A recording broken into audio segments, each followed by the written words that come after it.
भारत में कई शक्तिपीठ हैं, लेकिन माता वैष्णो देवी का धाम एक ऐसा स्थान है जहां आस्था, श्रद्धा और शक्ति तीनों का संगम होता है।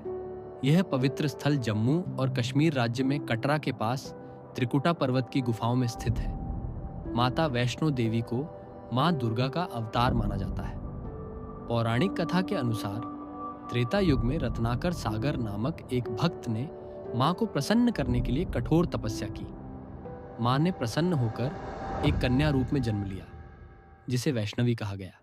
कहा जाता है कि माता ने मानवता की सेवा, धर्म की रक्षा और अधर्म के विनाश के लिए जन्म लिया। जब भैरवनाथ नामक तांत्रिक ने उनका पीछा किया तो माता ने उसे कई स्थानों पर भ्रमित किया और अंततः त्रिकुटा पर्वत की इस गुफा में आकर ध्यानमग्न हुई। भैरवनाथ जब यहाँ पहुंचा तो माता ने उसे चेतावनी दी, लेकिन वह नहीं माना। तब मां ने अपने तेज से उसका वध किया।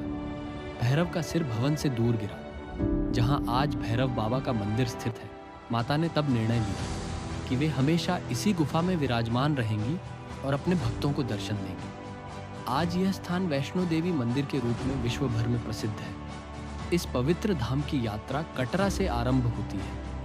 भक्त लगभग 13 किलोमीटर की यात्रा पैदल, घोड़े, पालकी या हेलीकॉप्टर द्वारा करते हैं। रास्ते भर जय माता दी के जयकारे, भजन और भक्ति की गूंज वातावरण को आध्यात्मिक बना देती है। यात्रा के विभिन्न पड़ावों में बाणगंगा, अर्धकुंवारी और हिमकुंवारी जैसे पवित्र स्थान आते हैं। अर्धकुंवारी वह स्थान है जहां माता ने 9 महीने तक ध्यान साधना की थी। भक्त पहले यहाँ दर्शन करते हैं और फिर आगे बढ़ते हैं। मुख्य गुफा में माता के 3 पिंडी स्वरूप हैं, महालक्ष्मी, महासरस्वती और महाकाली। ये तीनों स्वरूप मां की त्रिशक्ति का प्रतीक है। यहाँ दर्शन के समय भक्तों को अत्यंत शांति, ऊर्जा और दिव्यता का अनुभव होता है। गुफा के अंदर दर्शन की व्यवस्था बेहद सुव्यवस्थित होती है। हर दिन हजारों की संख्या में श्रद्धालु आते हैं, लेकिन व्यवस्था ऐसी होती है कि हर किसी को मां के दर्शन मिलते हैं। नवरात्रों में यहाँ विशेष उत्सव का आयोजन होता है।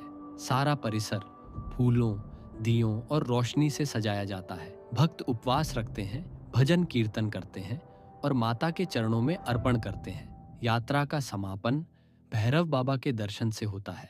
कहा जाता है कि माता ने भैरव को मृत्यु के बाद मोक्ष दिया और कहा कि मेरे दर्शन तब तक पूर्ण नहीं माने जाएंगे जब तक भक्त भैरव बाबा के दर्शन नहीं करेंगे। माता वैष्णो देवी की महिमा का वर्णन शब्दों में करना असंभव है।